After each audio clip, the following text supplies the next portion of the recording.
Ang Indiana Pacers noong late 90s hanggang early 2000s ay isa sa mga most respected teams sa East. Sa pamumuno ng kanilang franchise star na si Reggie Miller, nakilala sila bilang isang team na kaya makipagsabayan sa kahit na sino. Si Reggie na isang UCLA Bruin at nakababatang kapatid ng Hall of Famer na si Cheryl Miller.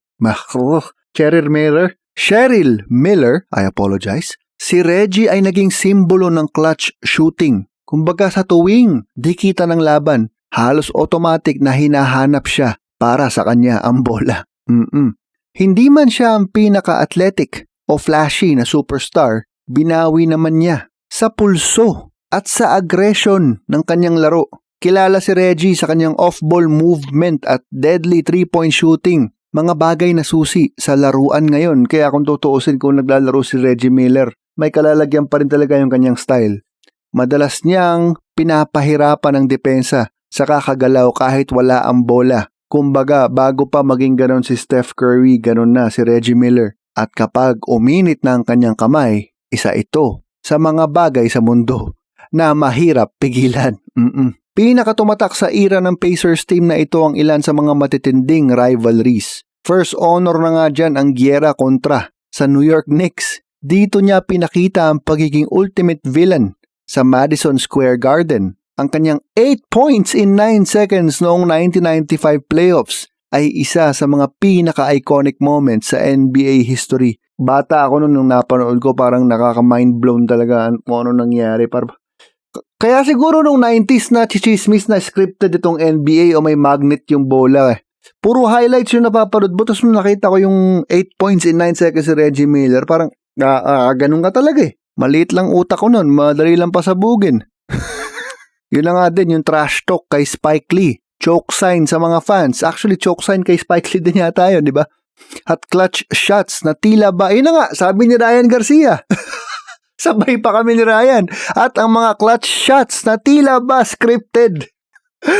Sabi pa nung may kaibigan ako dati, parang si Michael Jordan daw pa nagre-reverse layup. Sobrang tagal daw sa ere. Talagang kumbinsido siya, si Michael Jordan daw may tali na nakasabit sa kisame. At mga clutch shots na tila ba scripted. Doon tuluyang nabuo ang alamat ni Reggie bilang clutch assassin. Isa rin ang team niya na lumaban sa isang Game 7 kontra sa monster na Chicago Bulls ni Michael Jordan noong nag-second three-peat ang mga Toro. Noong 2000 ay nakapasok sa NBA Finals ang Pacers. Sa pamumuno ni Reggie Miller, syempre, tinalo nila ang rival na Knicks sa East para makaharap ang Los Angeles Lakers ni Shaq at Kobe. Buong tapang silang lumaban pero kinapos pa rin sa lakas ng Lakers dynasty. Ang unang kampyonato sa three-peat ng LA. Natalo sila in 6 games at yun na ang pinakamalapit na naabot ni Reggie para makuha ang kampyonato. Pagsapit ng early 2000s, nag-rebuild ang Pacers habang papalapit na sa twilight ng career si Reggie Miller.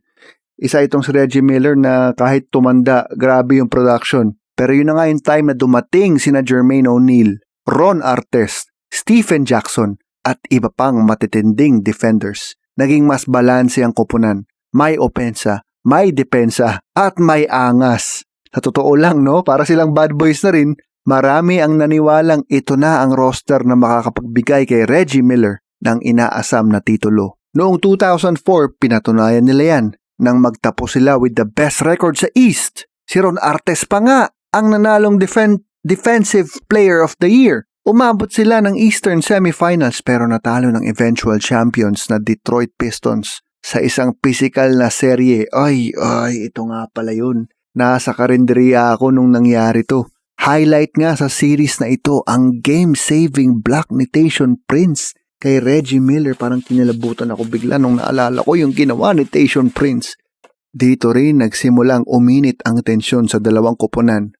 Kinikilabutan ako, bro, kasi sa sobrang lupit nung ginawa ni Tayshaun Prince na yun. Hindi mo iisipin na may makakatalo pa sa block na yun sa palakihan ng moment until nangyari yung Game 7 na block ni LeBron. Ay siya, paano mo matatalo yung ganun?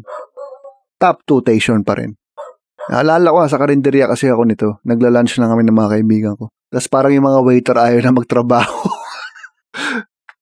Sayang nga daw. At lalo pang naging malupit ang kapalaran noong 04-05 season, ang huling taon ni Reggie sa liga. Legit contender na naman sana ang Pacers na yun at malakas ang tsansa nila mag-finals run. Pero nangyari nga ang Malice in the Palace, the greatest brawl in NBA history. Yun nga lang, nagkawatak-watak ang roster dahil sa matinding suspensions, lalo na kina Artes at Stephen Jackson. Kasabay nun tuluyang nawala ang championship window ni Reggie Miller sa kanyang final season.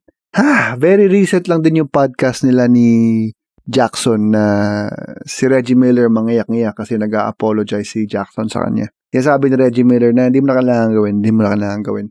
Nalulungkot tuloy ako. Sa kabila ng lahat, iniwan ni Reggie Miller ang isang legacy na hindi masusukat ng stats lamang. Isang lifetime pacer. Siya rin ang all-time leader sa tres bago maungusan ni Ray Allen. Napanood ko rin to nung mangyari yun noong 2011. Isa siyang simbolo ng loyalty, clutch, greatness at competitive fire. Mga bagay na tumatak sa era na ito ng Pacers. Yung defensive prowess ng Paul George-led team at clutch plays ng Haliburton era parang pinagsama sa Pacers team ni Reggie Miller. Hindi man nila nakuha ang kampyonato, nakuha naman nila ang respeto ng buong liga at ng mga fans worldwide. Isa na ako dun.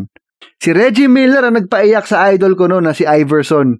Literal na umiiyak si Iverson sa bench dahil malalaglag sila sa playoffs ng dahil sa Indiana. At hanggang ngayon, kapag clutch shooting ang usapan, hindi mawawala ang pangalan ni Reggie Miller. Legit, Plok, nalungkot ako sa episode na to. Ang ganda ng pagkakasulat ni Ryan Garcia. Parang naramdaman ko yung struggle ni Reggie Miller, no? Bibiruin mo noong peak athleticism mo, nandiyan si Michael Jordan. Tapos nung parang prime mo, nandiyan si Kobe. Tapos nung may chance ka na, huling season mo na, malakas team mo. Pwede ka pa rin mag-champion. Nangyari yung Malice in the Palace.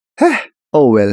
But I don't think na pag naglo-look back si Reggie Miller, I don't think naglo-look back siya ng may kalungkutan. No? Reggie Miller, NBA legend. Luis Ascona po sa sulat ni Ryan Garcia. Hanggang sa susunod na episode ng Chambalero. Dumalaw ka na rin, Plok, sa chambalero.com.